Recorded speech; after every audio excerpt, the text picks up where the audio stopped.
something about that point. When did we originally talk about xCloud and you not being on it? It was like last year, I think. It was a while ago, yeah. Because I don't check my email associated to my Xbox account all that much. Back on the 12th of December, I got an email saying, "Welcome to Project xCloud." Yeah, no, you said that after the show. You got that. But that was a joke. No, as in like it was a joke that I was accepted, but it actually was accepted. Oh, okay. But I assume you'd get on because you've got like a pretty you've spent $1 billion on there and everything like that. So. It's funny. I totally forgot about that shit. So Mike, you need to give you credentials to go then. Yeah, and plus, we're already into the next segment, so people are going to be really confused right now. What? So Activision expands its Aussie studio. So there's a this is good news for the Australian gaming industry. So in Melbourne, where you boys are based and where I was from originally, Activision is going to be expanding the studio down there. This comes from the Australian Financial Review, AFR. And they're moving from 6 staff to 120 staff by the end of the year. So if you're a game dev out there or anything involving game dev, I'd be definitely looking this up and trying to get a spot here. So this comes off the back of... do you guys want to work on Call of Duty and all sorts of other amazing IPs? I don't know why you're saying that. I think Call of Duty is a pretty good game. If you're a game developer, you'd want to work on Call of Duty.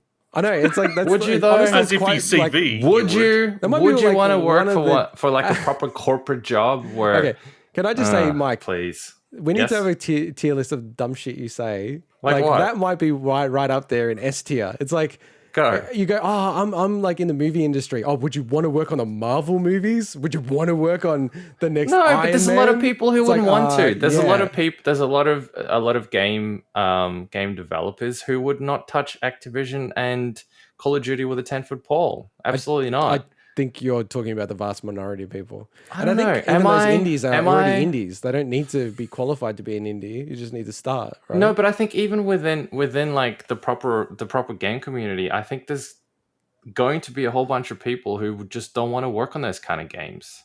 Yeah, I think you're talking about the YouTube like comments. It's funny. I say that now, and you know, it wouldn't be funny if in a couple of years now, even though I think I burnt that bridge.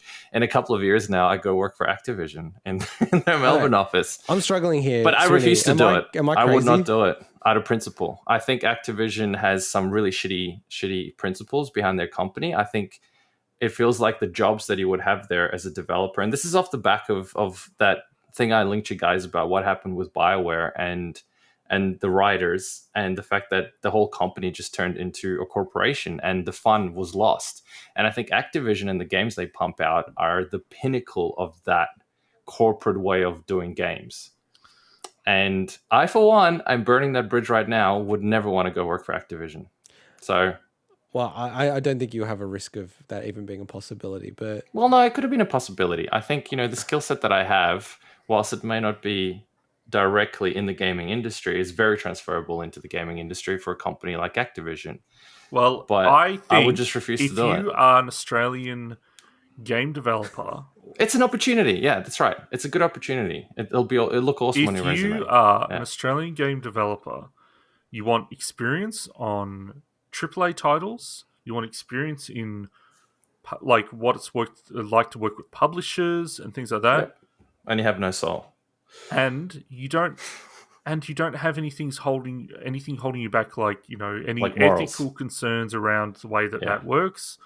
Then, what better company to work for? I agree with you. I absolutely agree with you. No, I agree with you guys. I do agree in that sense. I'll say it like this: if you are in Melbourne and you want to be a game dev and you have an opportunity to work on Call of Duty, and you don't out of principle, you're a fucking idiot. Why?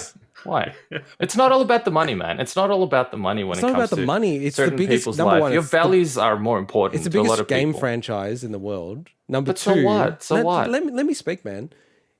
Number two, you don't have to stay there for life. You can gain so much experience. Imagine you go work on Call of Duty, and then you go somewhere else that you're passionate about. If you can live with yourself, yeah. Sometimes live with yourself. You're not killing people.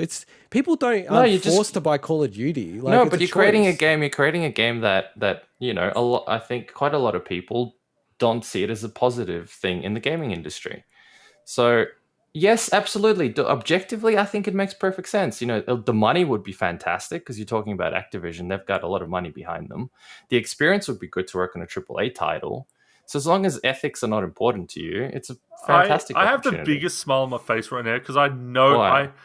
to think that this segment was going to go in that direction. I'll just say that. What, you didn't think that someone who's so passionately not into Activision and the games that they make and their practices would possibly put it in that direction? I'm super excited about this because it's building up the Australian video game industry. Yeah, exactly. Yeah, look, I'll give you that. I will give you that. I would have been nice if it was a different company. But it's something, and I think it's good, and I think it will help the local gaming industry, and I think it will help local developers. Bring EA, bring Take-Two, bring as many big publishers in their studios in Australia as possible. I think that kind of attitude is like a bourgeois attitude where like you yourself work at a mega corp. And I hate it. And I think people need no to... one forces... This well, is, I am quitting. Okay. I am quitting. This is I hope no one listens to this. So much. It's hang on. I am quitting. I am quitting. Quit right now. Like what? Like... All right, let me just message my boss. Just as bad as like... Hang on. It's hypocritical. It's like, I get it if you're a hippie. No, it's not not. It's not hypocritical. Well, it's hypocritical. It's hypocritical in the sense that they're making games to have people have fun. Like, you're not making games. You're like, figuring out a way to drain from the economy. Which is even worse. I agree. It's even worse. I'm saying that you're saying to people, don't go and join a studio. Like, that is the worst fucking advice you could ever give. I'm not saying don't join the studio. You literally said that. Well, hang on. Yes, but I agree with you that it makes perfect sense. And then you yourself work at a company that's way worse. As long as you aren't like me, as long as those people aren't like me, where they feel like they're wasting their life away working for a company that does things that they don't value, if that makes sense. But you're not forced to. This is the thing. Like, we're not slaves. Well, I never said they're forced to. Again, I'll repeat it for the clarity of everyone jumping in now. I think it's a great opportunity. Money's going to be fantastic. All of that, as long as you don't have any moral issues like I do against companies like Activision that I think have a lot of shitty practices, whereby I myself would never go work for a company like that. But that's just me. But you work at a worse company. You work at a worse company. So what if I work at a worse company? I'm quitting that company. So what's the difference? You wouldn't work at a place like Activision, but you work at a company that's worse than Activision. Yes, but I'm leaving that industry because of what I just said. You joined there. Yeah, because I need the money right now. Much the same way. Yeah, but what's the difference? What's the difference? So you're telling me, but it's still. I do park the ethics myself, and I just told you people can go and do this and park their ethics if they think that the money right now is more important or the experience is more important. You said you wouldn't. I personally wouldn't do it moving forward. But you did. No. You are. What do you mean? I did in the past because moving forward, how hard is it for me to explain this? Moving forward, I will not make that kind of decision again. I will not quit this job. Quit tomorrow. Can I just finish? I will not quit this job and then go work for a company like Activision, is what I'm trying to say. Because I've gone through that experience where I put more importance on what I value in life than the money that it gives me. And I've learned that lesson the hard way, I think. And again, awesome opportunity. I'm not denying that. I think it's fantastic. I think it's good because it brings local jobs. And, in previous episodes, I've been tooting all about bringing local jobs in the gaming industry to Australia.